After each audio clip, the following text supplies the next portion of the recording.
જોજે મારી છેતરતી નહીં હો. દેશ પરદેશની માલિપા તારી વસ્તી 5-25 રૂપિયાની આશાએ કદાચ કોઈ કારી મજૂરી કરતી હશે, કોઈ ઝૂંપડાની માલિપા રહેતા છે, કોઈ બંગલાની માલિપા રહેતા છે, પણ જેથી ચૈત્રી આઠમ આવશે ને બાપ એટલે તારી વસ્તી તારા મઢડે જરૂર આવશે માં, તારા નિવેશ જરૂર ધરાવશે હો.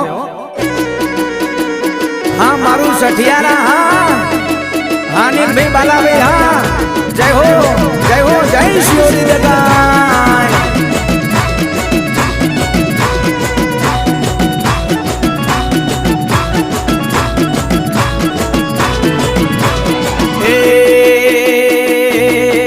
શિયોરી દગાય ના મઢડે બોલે પેલા મોરલા.